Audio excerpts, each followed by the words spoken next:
Hello everyone. आज का जो मेरा सेशन है वो आईपीयू की चॉइस फिलिंग और काउंसलिंग प्रोसेस को लेकर के है। तो जितने भी लोग आईपीयू के लिए अप्लाई कर रहे हैं उनके लिए गुड न्यूज़ है कि आईपीयू ने चॉइस फिलिंग का नोटिफिकेशन दे दिया है। लगातार स्टूडेंट्स मुझे मैसेज कर रहे हैं या कॉल करके पूछ रहे हैं कि सर आईपीयू की चॉइस फिलिंग नहीं हो रही है, क्या हमारी नहीं हो रही है या सबके लिए ये दिक्कत है। तो मैंने उनको बताया था कि अभी चॉइस फिलिंग का कोई नोटिफिकेशन नहीं है। इसका मतलब ये है कि ये सभी के साथ में दिक्कत है, क्योंकि आमतौर पर जो आईपीयू है वो निमसेट के राउंड 1 या राउंड 2 के बाद ही चॉइस फिलिंग को ओपन करते हैं। ठीक वैसे ही उन्होंने इस बार भी किया है, क्योंकि उनका जो प्रोसीजर है वो मैं अभी आपको डिटेल में बताऊंगा। इस वीडियो को आप बहुत ध्यान से सुनिएगा, आपके काफी सारे क्वेश्चंस जो हैं वो दूर हो जाएंगे। फिर भी अगर कोई बचता है तो आप मुझे कमेंट सेक्शन में लिख सकते हैं, पर ट्राई कीजिए इस वीडियो को पूरा सुनिए आप। आपको इस वीडियो में मैं सारे क्वेश्चंस के जो डाउट हैं वो कवर करा दूंगा। ठीक है। तो सबसे पहले तो मैं आपको बता दूं, देखिए यहाँ पर ipu.admission.nic.in पर ही जाकर के आपको चेक करना होगा। और करंट इवेंट पे अगर हम देखें, यहाँ पर लिखा है MCS SE CT code 105 scheduled to followed for choice filling for round 1 and the further activities by candidate for academic session 24-25। 16 तारीख का ये ऑर्डर है और कब से फिलिंग होगी मैं आपको अभी दिखाऊंगा। ठीक है। सबसे पहले अगर हम बात करें, देखिए ये फी स्ट्रक्चर था, वो भी हम उस पर बाद में आएंगे। ये सीट इनटेक है।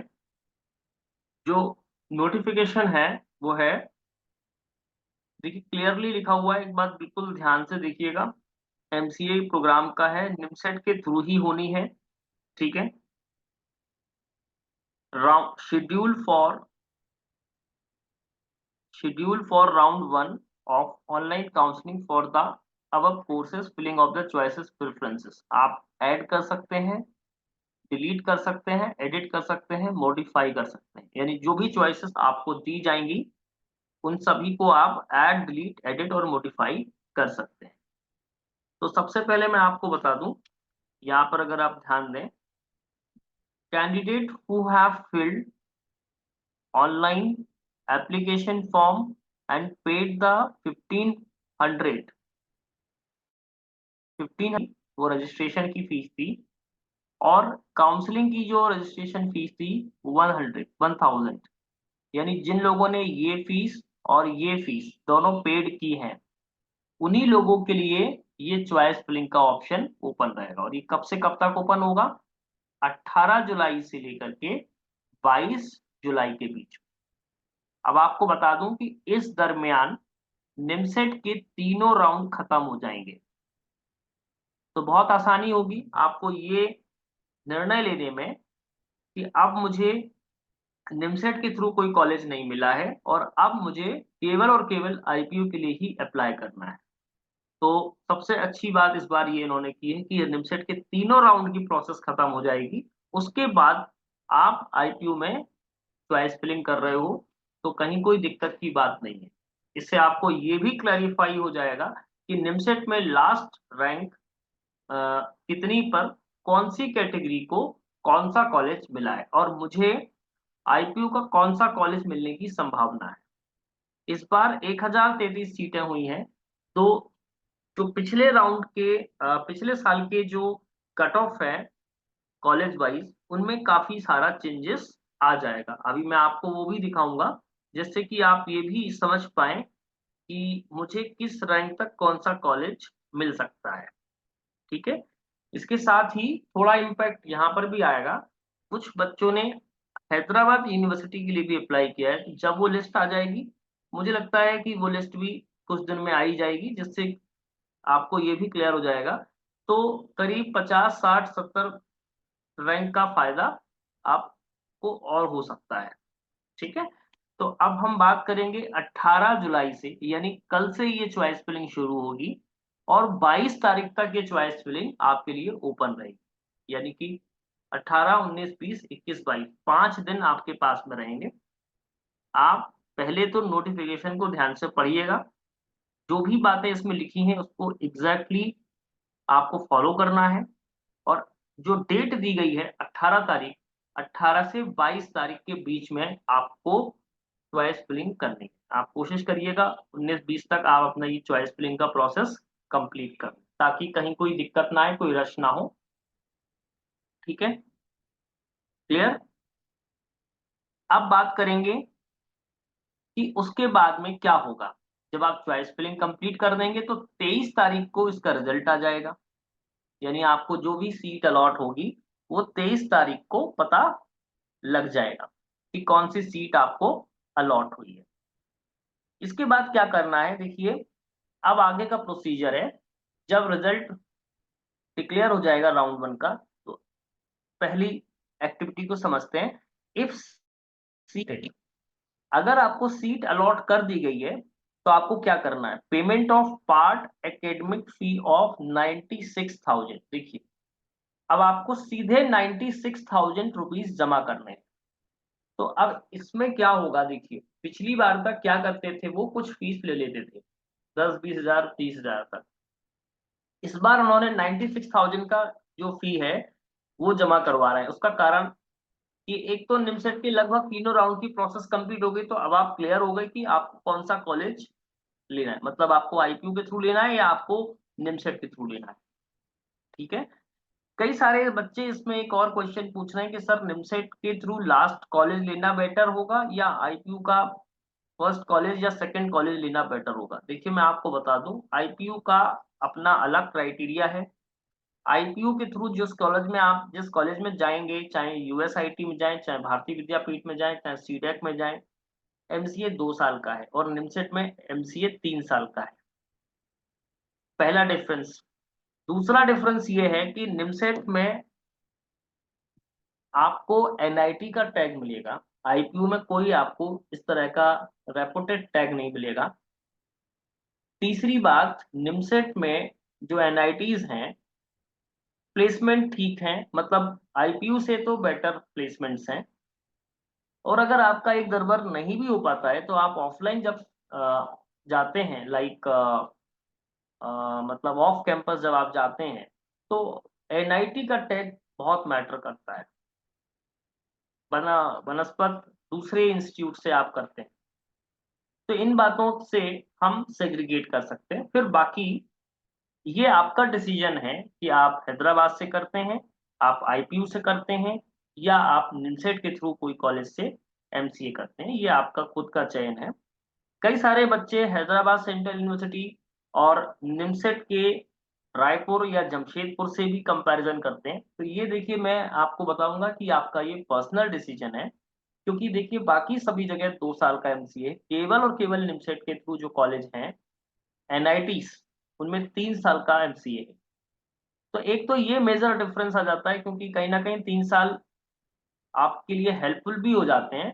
जिन लोगों का कंप्यूटर बैकग्राउंड नहीं है उनको 3 साल वाला चूज करना चाहिए, क्योंकि कहीं ना कहीं 1 साल आपको पढ़ने का मौका मिल जाता है, जिसमें आप अपनी सारे जो सब्जेक्ट्स हैं उनकी नींव मजबूत कर लेते हैं।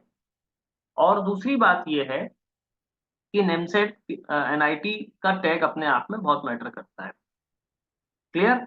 तो ये डाउट आपका एक क्लियर हो जाना चाहिए कि निमसेट, क्योंकि एनआईटीज वाकई बहुत अच्छे कॉलेजेस हैं, चाहे वो नीचे का ही कॉलेज क्यों ना हो। और कॉलेज बच्चों से बनता है।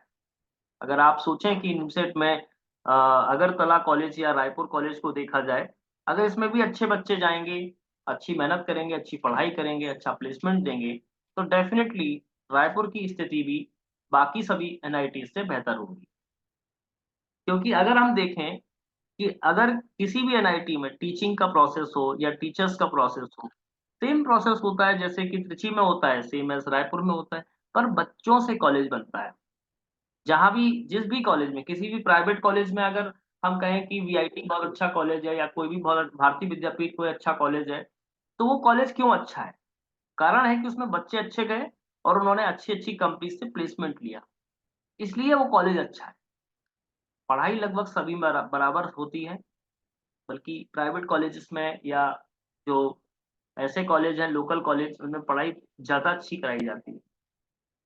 तो इम्पोर्टेंट है बच्चों का क्राउड, इसलिए हम चुनते हैं कि ये त्रिची को चुनना है, क्योंकि वहां पर एकदम क्रीम क्राउड जाता है। तो जहां पर क्राउड अच्छा होता है, जहां पर क्रीम क्राउड होता है, और ऑब्वियसली बात है कि हमारा इवोल्यूशन उतना ही अच्छा होता है। चलिए, तो अब बात करते हैं कि जिन लोगों को सीट अलॉट हो गई उनको 96,000 का पेमेंट करना है। ये पेमेंट आप credit card, debit card, net banking किसी भी तरह से कर सकते हैं।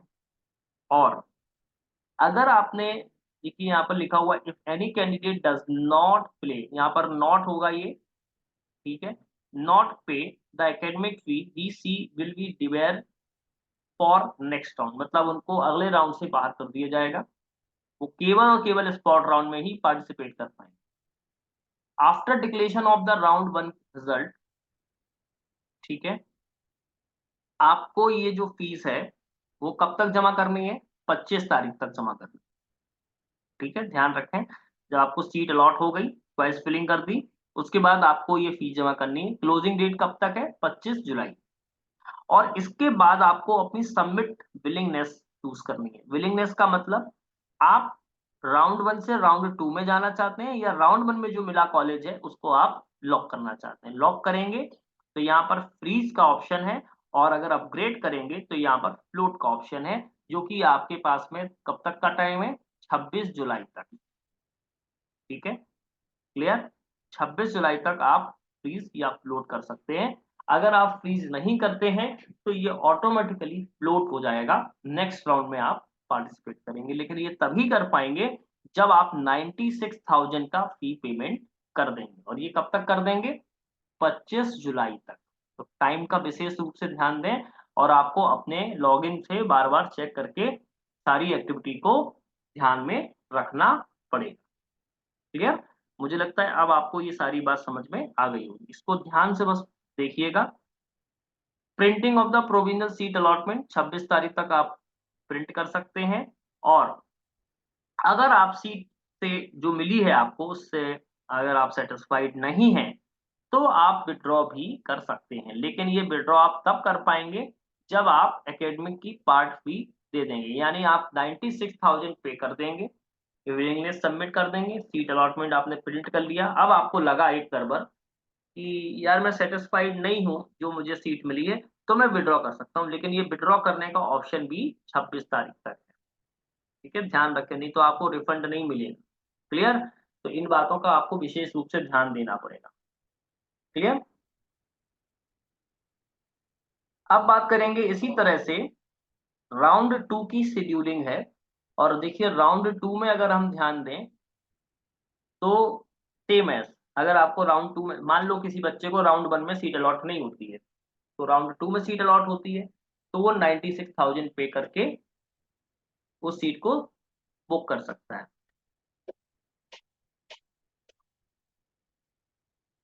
और सेम बात, अगर आप वो पार्ट की पेमेंट नहीं करते हो तो आपको अगले राउंड से हटा दिया जाएगा। आप तभी पार्टिसिपेट कर पाओगे जब स्पॉट राउंड होगा। और ध्यान रखें, यहाँ पर एक और बात है कि राउंड टू में सिलेक्ट, आप राउंड टू में चॉइसेस को मॉडिफाई भी कर सकते हो, ऐड डिलीट भी कर सकते हो। और राउंड टू में आप फिर से चॉइस फिलिंग कर सकते हैं। मतलब ध्यान रखें, जिन लोगों ने मान लो राउंड वन में चॉइस फिलिंग करना भूल गए, अब राउंड टू में वो पार्टिसिपेट कर रहे हैं, तो उनके पास में ऑप्शन होगा कि वो चॉइस फिलिंग कर सकते हैं। क्लियर? ये सिर्फ उनके लिए होगा जो राउंड टू में ही पार्टिसिपेट कर रहे हैं, राउंड वन में पार्टिसिपेट नहीं किए थे। राउंड टू में पार्टिसिपेट कर रहे हैं तो उनको ये काम करना पड़ेगा। ठीक? क्लियर? बहुत ही बढ़िया तरीके से उन्होंने सारी चीजों को क्लैरिफाई किया है। अब बात करेंगे कि 96,000 उसमें भी पे करना है, और इसके लिए उन्होंने क्लोजिंग डेट दी है 1 अगस्त। 1 अगस्त तक आप ये फी पेमेंट कर दें। बिलिंगनेस ऑप्शन सबमिट करने का ऑप्शन दो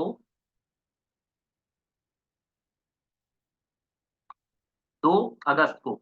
लेकिन मैं आपको बता दूं, राउंड टू के लिए चॉइस फिलिंग 27 जुलाई से 29 जुलाई के बीच में होगी, इसलिए ध्यान रहे। ठीक है, राउंड टू के लिए जो चॉइस फिलिंग है वो 27 से 19 जुलाई के बीच में। और जो 96,000 का पेमेंट है वो आपको 1 अगस्त तक पे करना है। विलिंगनेस 2 अगस्त तक करनी है। इसके बाद में प्रिंट लेटर आपको निकालना है 2 अगस्त तक, और अगर आप विड्रॉ करना चाहते हो तो फी पेमेंट करने के बाद आप विड्रॉ कर सकते हो। ठीक है। इसके बाद कुछ इंस्ट्रक्शंस हैं राउंड 3 के लिए, वो बाद में आपको नोटिफिकेशन भेजेंगे जब राउंड 1 और राउंड 2 की सीट भर जाती हैं। उसके बाद से जो सीटें बचती हैं उसके लिए वो नोटिफिकेशन बाद में निकालेंगे, वो आप देखते रहना।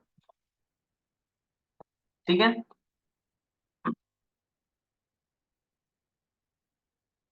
अब कुछ इंस्ट्रक्शंस हैं। ठीक है। अब कुछ इंस्ट्रक्शन है कि कैंडिडेट ने एलिजिबिलिटी क्राइटेरिया फुलफिल नहीं किया या बाकी सारी चीजें हैं तो उनका एडमिशन जो है वो कैंसिल हो जाएगा, ये रिलेशन दिया गया है। ठीक है। दूसरी चीज, जिन लोगों ने फी पे कर दी, रजिस्ट्रेशन कर दिया, वो चॉइस फिलिंग के लिए एलिजिबल हैं। लास्ट मिनट के लिए आप बिल्कुल ना बैठें। तीसरा नोटिफिकेशन है। फिर रिजल्ट या एलोकेशन हर राउंड में होगा आपको। ठीक है। ये सारी बातें इन्होंने बिल्कुल क्लियरली बोली है। क्लियर। अब जैसे अगला है कि after the choice filling period is over, all the choices preferences filled by the candidate will be consider for online allotment of seat as per merit. जो भी मेरिट होगी उसके बेसिस पर। ठीक है। ऐसे कैंडिडेट बिल्कुल भी कंसीडर नहीं किए जाएंगे अलॉटमेंट ऑफ सीट में। नंबर 1, ऐसे कैंडिडेट जिन लोगों ने एनरोल किया है बट काउंसलिंग की पार्टिसिपेशन फी जमा नहीं की, जो केवल और केवल काउंसलिंग की पार्टिसिपेशन फी दिए हैं, एनरोल नहीं किए हैं, पेड द काउंसलिंग पार्टिसिपेशन फी और एनरोल्ड बट चॉइस फिलिंग नहीं की है, और ऐसे कैंडिडेट जिन लोगों ने को सीट अलॉट हुई है लेकिन उन्होंने एकेडमिक पार्ट फी जमा नहीं की है, ऐसे लोग अगले राउंड के लिए भी एलिजिबल नहीं होंगे। Any other condition as defined by the communication of the university. ठीक। क्लियर। इसके बाद बात करेंगे result must be check by the candidate through. जो भी चेक करना है वो आप अपने रजिस्ट्रेशन प्रोसेस से करिए, कोई अलग से आपको इन्फॉर्मेशन नहीं भेजी जाएगी। आप सीट अलॉटमेंट प्रिंट करिएगा। ठीक है। जो भी आपको दिया गया है, हर राउंड का आपको एक चॉइस फिलिंग का वो सीट अलॉटमेंट लेटर भी आपको दिया जाएगा। After the allotment of seat candidate को पे करनी पड़ेगी एकेडमिक फैट फी। अगर आप वो नहीं करते हैं तो आप अपनी सीट के लिए क्लेम नहीं कर सकते। ठीक है। इस बात का ध्यान देना, ये सारे पॉइंट इसमें मेंशन है, आप इनको ध्यान से पढ़िएगा। इसके बाद फीस या फ्लोट के लिए भी यहाँ पर ऑप्शन दिया गया है कि आप अगर चाहते हैं कि मुझे यूएसआईटी मिल गया और मुझे लॉक करना है तो ऑब्वियसली बात है आप उसको फ्रीज कर दीजिएगा। या मान लो आपको भारतीय विद्यापीठ मिला है और आप चाहते हैं कि मुझे भारतीय विद्यापीठ ही चाहिए तो आप उसको लॉक कर दें। अगर आप लॉक नहीं करते तो वो नेक्स्ट राउंड के लिए फ्लोट ऑप्शन में कन्वर्ट हो जाएगा। In case you fail to submit the willingness then the system will consider float as default. ध्यान रखिएगा। Number third point है those candidate who opt float option will be able to participate in the next round of the counseling and his या her allotted seat will be get retained if the candidate is not able to get higher choices। Same तरीका जो हमने निमसेट में देखा था कि अगर आपको हायर चॉइसेस नहीं मिल रही है तो आप की जो सीट आपने रिटेन की है वो आपको बरकरार रहे। इसके बाद next withdraw and fee refund policy है। After depositing the academic fee, if a candidate wants to withdraw the admission against the allotted seat, he can apply for the withdrawal by clicking on the withdrawal option available in his or her account in the admission website within the specified time period। जो भी specified time period आपको दिया गया जिस भी round का, उसमें आपको विड्रॉ करना है। नहीं किया तो आप क्लेम नहीं कर पाएंगे। ठीक है। All candidate who have withdrawn please their seat not paid the academic part fee as the mentioned above in the table who do not fulfill the eligibility criteria will not be participating in the subsequent round। जो बात बोली गई है उसको आप ध्यान से समझिएगा। ठीक है। क्लियर। तो ये तो था इनका नोटिफिकेशन। इसमें आप पॉइंट बाई पॉइंट एक एक चीज बिल्कुल इत्मीनान से रीड कीजिएगा, इसके बाद ही चॉइस फिलिंग करिए। अब बात आती है,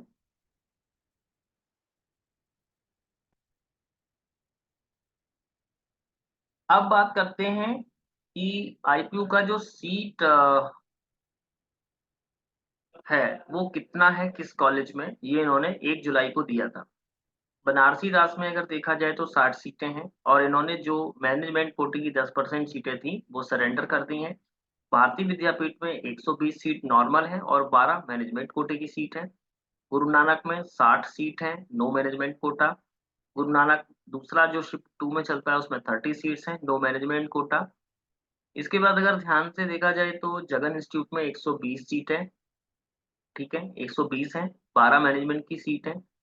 फिर इंस्टीट्यूट ऑफ इंफॉर्मेशन टेक्नोलॉजी में देखा जाए तो 60 सीट है, 6 मैनेजमेंट कोटे की सीट है। जगन में दूसरी शिफ्ट में 45 और 4 सीटें हैं। फिर अगर हम बात करें तो थोड़ा आप ध्यान से देखिएगा, विवेका टेक्निया में 30 और 3 हैं। विवेकानंद में 180 और 18 हैं। 10% सीट्स होती हैं मैनेजमेंट की। बलवंत में 10 कोटे 10 सीट नॉर्मल है और मैनेजमेंट की कोई सीट नहीं है। सीडेक में 120 नॉर्मल सीट है और कोई मैनेजमेंट की सीट नहीं है, ठीक है। इसके बाद अगर हम बात करें यूनिवर्सिटी कैंपस में, यूएसआईटी में इस बार 120 सीटें हैं, जो कि पिछली बार तक 72 या 73 सीट रहती थी। मैनेजमेंट की कोई सीट इसमें नहीं है। सबसे अच्छी बात है कि इसमें भी सीटें बढ़ा दी गई। निमसेट की सीटें बढ़ गई हैं, तो उससे भी फायदा होगा। आईपीयू में जो आप लोग एडमिशन इस बार ले रहे हो, 250 रैंक, 250 300 आप रैंक उसमें और जोड़ दें, 1000 1100 तक के बच्चों को इस बार आईपीयू का कॉलेज यूएसआईटी मिल जाना चाहिए। अब बात करेंगे थोड़ा हम इसके फीस स्ट्रक्चर को। तो आईपीयू ने, मैं आपको ये सिर्फ जो फीस स्ट्रक्चर बता रहा हूँ ये यूएसआईटी का है। हर कॉलेज का आपको फीस स्ट्रक्चर चेक करना पड़ेगा कितना दिया गया है, ठीक है। फीस स्ट्रक्चर की बात करें तो 24-25 में जो ट्यूशन फीस है पर एनम यानी 1,60,000 है 2024-25 के लिए। 20,000 यूनिवर्सिटी चार्जेस हैं, 2,000 एलुमनाई चार्जेस हैं, 3,000 एग्जामिनेशन फीस है, invocation and incubation 500, development infrastructure 10,000। तो ऐसे अगर हम टोटल फी को देखें तो 1,95,000 आईपीयू की फीस है, यूएसआईटी, ठीक है। और 24-25 के बाद अगर हम 25-26 में देखेंगे तो ये 2,09,500 है, ठीक है। Is that clear? ये फीस यूएसआईटी की निर्धारित की गई है एमसीए कोर्स के लिए, ठीक है। अब बात करते हैं हम थोड़ा सा कि चॉइस फिलिंग किस ऑर्डर पर की जानी चाहिए और क्या आधार पर हमको प्रेफरेंस दिया जाना चाहिए। तो यूएसआईटी जो कि आईपीयू का मेन कैंपस है, पिछली बार जो 2023 में कट ऑफ गया था 226 से 804 के बीच में, ये आउटसाइडर दिल्ली वालों के लिए है। इसमें आप ये मान लो 300 रैंक प्लस मान लो आप, इसमें आप प्लस 300 जोड़ दो, लगभग ये 1100 के आसपास होना चाहिए। जिन लोगों की रैंक 1000 से 1100 के बीच में है उनको आईपीयू का मेन कैंपस मिल जाएगा। और अगर आउटसाइड दिल्ली है तो आप मान लें 1500 के आसपास ये कॉलेज मिल जाएगा, ठीक है। फिर वही चीज हर एक कॉलेज में आप जोड़ लें। भारतीय विद्यापीठ की बात करें तो उसमें भी आप प्लस 500 जोड़ लें। सीडेक की बात करें प्लस 600 700 गोल्ड जोड़ लें। 1700 1800 तक रैंक हो सकता है कि सीडेक भी मिल जाए। अब प्रेफरेंसेस क्या होना चाहिए, यूएसआईटी का 1 नंबर पर रखना है, भारतीय विद्यापीठ या सीडेक में से आपको जो अच्छा लगता है 2 या 3 पर रख सकते हैं, कहीं कोई दिक्कत नहीं है। जगन और बनारसी दास में आप इसका 4 या 5 पर रख सकते हैं, ये ऑर्डर आपका होना चाहिए। इसके बाद अगर हम बात करें कि विवेकानंद और श्री बलवंत में आप 6 और 7 पर रख सकते हैं। Tecnia, institute of information technology and management और गुरु नानक, ये 8 9 या 10 जो आपको ठीक लगे वो आप अपने अकॉर्डिंग भर सकते हैं। देखिए अब आपको एक और बात बता दें, इन सभी कॉलेज की फीस, अब इस बार यूएसआईटी की फीस बढ़ गई है तो आप देख सकते हैं, आप अभी नया फीस स्ट्रक्चर आप देखें तो बहुत आ, देखने में आ रहा है काफी फीस हो गई है, मतलब लगभग 2 लाख रुपए फीस हो गई है पर ईयर, यानी 4 लाख में आप आईपीयू से एमसीए करेंगे अगर आईपीयू में मेन कैंपस की बात करें तो प्लेसमेंट 50% 40% ही होंगे, बहुत ज़्यादा नहीं है। पर चूंकि जिन लोगों के 2 ड्रॉप या 3 ड्रॉप हो चुके हैं, उनको मैं यही सलाह दूंगा कि उनको कर लेना चाहिए अगर आईपीयू का मेन कैंपस मिल रहा है। बाकी जिन लोगों का कोई ड्रॉप नहीं है या 1 साल का ड्रॉप है और अगर वो इतनी फीस देने में अफोर्ड नहीं कर पा रहे हैं, तो मेरी एक सलाह भी होगी कि आप एक बार रीअटेम्प्ट भी करें निमसेट को, क्योंकि कंप्रोमाइज़ मुझे लगता है कि ठीक नहीं है।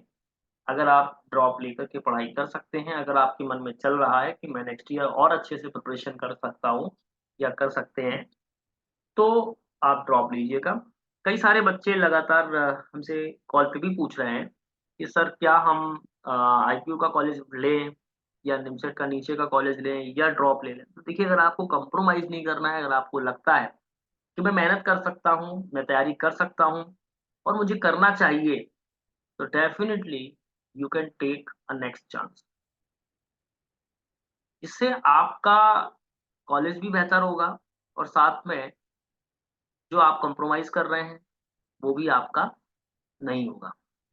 पर अगर आपके 2 ड्रॉप, 3 ड्रॉप, 4 ड्रॉप हो चुके हैं और ऑलरेडी आप फ्रस्ट्रेट हो गए हैं तैयारी से, तो डेफ़िनिटली फिर आपको कोई कॉलेज ले लेना चाहिए, क्योंकि ज़्यादा ड्रॉप लेना भी ठीक बात नहीं है। उस कंडीशन में आपको आईपीयू के 2-3 कॉलेज जो बहुत अच्छे हैं, मतलब अगर हम बात करें यूएसआईटी, ठीक-ठीक हैं, प्लेसमेंट्स ज़्यादा नहीं है। भारतीय विद्यापीठ सीटेट के भी प्लेसमेंट 25-30% हैं। आप किसी लोकल कॉलेज से करें, उससे बेहतर है कि भारतीय विद्यापीठ, सीटेट, यूएसआईटी, जगन्स, बनारसी दास, विवेकानंद, इन कॉलेजेस से भी आप एमसीए कर सकते हैं। इनमें कुछ परसेंटेज में कंपनीज़ आती हैं और 20-25% एटलीस्ट प्लेसमेंट होता है। प्लेसमेंट को एक बार ज़रूर देख लें, इंफ्रास्ट्रक्चर को देख लें और कोशिश करें कि अगर आप वहाँ जाकर के बच्चों से बात करेंगे, तो आपको कई सारी चीज़ें पता चलेंगी कि कॉलेज कैसा है। कॉलेज वेबसाइट पे प्लेसमेंट कई जगह अपडेटेड होंगे, कई जगह अपडेट नहीं किए होंगे या कई जगह पुराने भी डाल देते हैं। कई बच्चे ऑफ कैंपस से भी लेते हैं, उनके भी प्लेसमेंट डाल देते हैं, जो कि प्राइवेट कॉलेज वाले कर सकते हैं। इसलिए इनकी जो भी जानकारी है, केवल यूएसआईटी को छोड़ करके बाकी जितने भी कॉलेजेस हैं, उन सभी के लिए मैं एक बार कहूँगा कि कॉलेज जाके ज़रूर देखें। अगर कॉलेज के बच्चे मिलते हैं, उनसे बात ज़रूर करें या कोई आपका रिलेटिव पढ़ रहा हो, तो उससे ये जानकारी ज़रूर लें कि आईपीयू का प्लेसमेंट, करिकुलम, बाकी सब चीज़ें कैसी हैं। उससे आपको एग्ज़ैक्टली आइडिया मिल जाएगा कि हमें कॉलेज लेना चाहिए या नहीं लेना चाहिए। क्योंकि कई सारी चीज़ें जो वेबसाइट पे दिखाई जाती हैं, वो सही हों या आवश्यक नहीं है। इसलिए भी हम आपको बहुत ज़्यादा जानकारी इन कॉलेजेस के बारे में नहीं दे सकते, क्योंकि जब हमें ही उस बात का क्लीयरेंस नहीं है कि कॉलेज कैसा है, ठीक है, बस ये है कि कॉलेज ठीक है, अगर आप किसी लोकल अपने स्टेट के प्राइवेट कॉलेज से करोगे, उससे बेहतर है, क्योंकि आईपीयू दिल्ली में है और दिल्ली में आप ऑफ कैंपस ट्राई करते रहेंगे, तो डेफ़िनिटली कहीं कोई दिक्कत की बात नहीं है। बहुत सारी आईटी कंपनी है जो दिल्ली में, आस-पास दिल्ली के रीजन में है, आप उसमें ट्राई कर सकते हैं।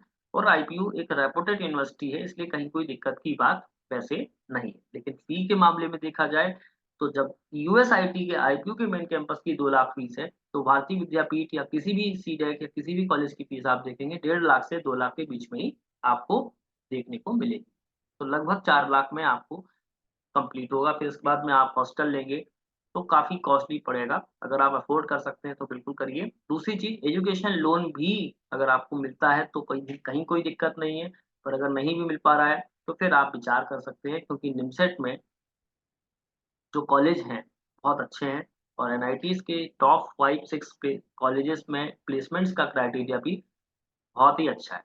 तो कहीं कोई दिक्कत की बात नहीं है। अगर आप सोच रहे हैं कि इस काउंसलिंग में निमसेट के बाद में हम आईपीयू में ट्राई कर लें, अगर हमें आईपीयू का मेन कॉलेज या भारतीय विद्यापीठ मिल जाता है तो हम कॉलेज ले लेंगे, नहीं मिलता है तो हम ड्रॉप ले लेंगे। अगर ऐसे बच्चे सोच रहे हैं, तो मैं उनको सलाह दूँगा, बिल्कुल एक ट्राई कर सकते हैं।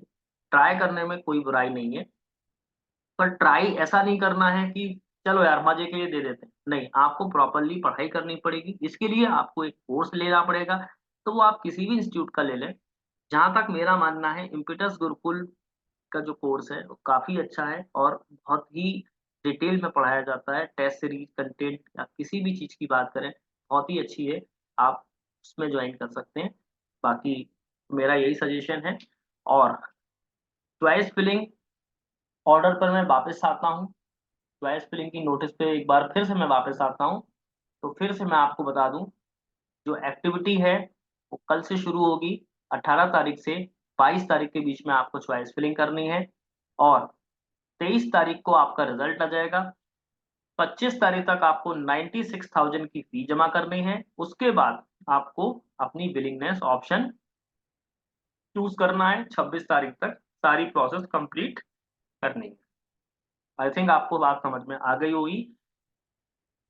ठीक है, अब इसके लिए भी एक कई सारे बच्चे मुझसे एक और सवाल पूछ रहे हैं कि सर हमें क्या आईपीयू का ये कॉलेज मिल जाएगा। तो उसके लिए सबसे बढ़िया तरीका है, क्योंकि ये काउंसलिंग निमसेट की काउंसलिंग के बेसिस पर है। तो अगर मैं निमसेट के लिए ओपनिंग और क्लोजिंग रैंक देखूं, ठीक है, तो ओपनिंग क्लोजिंग रैंक देखने के बाद मुझे ये पता चलता है कि कौन सा कॉलेज किस रैंक पर बंद हुआ है। ठीक है, अगर हम ओपनिंग क्लोजिंग रैंक देखें तो यहाँ पर मुझे ये पता चल जाएगा कि ओपन कैटेगरी में किस रैंक तक कौन सा कॉलेज बंद हुआ है। हम ऑब्वियसली बात ही नीचे के कॉलेज की बात करेंगे। तो जनरल कैटेगरी में लगभग हम ये मान सकते हैं कि 759, ये लास्ट यानी अगरतला 759 पे बंद हुआ है सेकेंड राउंड तक। थर्ड राउंड की बात करें तो लगभग 850 850 तक हम मान सकते हैं। अब 850 के बाद में आप +300 प्लस कर लीजिए। अगर मैं देखिए आपको बता भी रहा था कि 804 तक पिछली बार तक गया था, इस बार तो 1000 देते सीटें हो गई, इसलिए कट ऑफ हाई गया, इसलिए कट ऑफ में 300 नंबर आप और जोड़ ले रैंक के। ठीक है, जो मेरा अनुमान है। फिर इसी तरह से अगर हम बात करें ओबीसी में भी करीब 800 850 रैंक तक गया है, 871 रैंक तक गया है। तो ऐसे लोगों को मिल ही चुका है, ओबीसी एनसीएल वालों को सीट मिल ही चुकी है ना। ओबीसी एनसीएल को भी सीट मिल चुकी है, तो डेफिनेटली आपको पता लग जाएगा। देखिए 871 पर पटना का सेल्फ फाइनेंसिंग बंद हुआ है। क्लियर, पटना का सेल्फ फाइनेंसिंग बंद हुआ है। और आपको यहाँ से अगरतला भी पता चल जाएगा, 863 बंद हुआ था, पर 871 पर सेल्फ फाइनेंसिंग बंद हुआ है, क्योंकि सेल्फ फाइनेंसिंग की फीस बहुत ज्यादा होती है, इसलिए लोग प्रेफर नहीं कर पाते। Is that clear. और ट्रिपल आईटी भोपाल तो 716 पे बंद हुआ है ओबीसी एनसीएल में। तो आपको अंदाजा लग जाएगा। आप कोई भी कैटेगरी यहाँ से सर्च करके देख सकते हैं। जनरल हो, ईडब्ल्यूएस, एससी एसटी वाले पूछेंगे सर क्या मुझे यूएसआईटी मिल जाएगा, सर क्या मुझे यूएसआईटी मिल जाएगा। तो आप देख सकते हैं यहाँ पर एससी की रैंक भी दी गई है कि किस रैंक तक को एससी एसटी में कॉलेज यहाँ पर लास्टली अलॉटेड हुआ है। ठीक है, लगभग 4150 रैंक जो मुझे देखने में आई है, सबसे हाईएस्ट अभी एससी कैटेगरी को 4150 पे यही पटना का data science self financing allot हुआ है। एसटी का देखेंगे तो आपको पता लग जाएगा। आई मुझे लगता है ये बात आपको बहुत अच्छे से समझ में आ गई होगी, जो मैंने निकाला है एससी का क्राइटेरिया। तो इस रैंक देखिए आप देख सकते हैं, ये आप देख सकते हैं। क्लियर, तो आप इसमें प्लस माइनस कर लें, +2000 इसमें आप कर लेंगे तो आपको यूएसआईटी मिल जाएगा। 2-3000 2-3000 मतलब कोई सा भी कॉलेज मिल जाएगा। इसलिए आप जो है, ये जो मैंने आपको आइडिया दिया है, इस आइडिया के बेसिस पर ही मैं आपको बता रहा हूँ। ये पिछले साल का ट्रेंड है।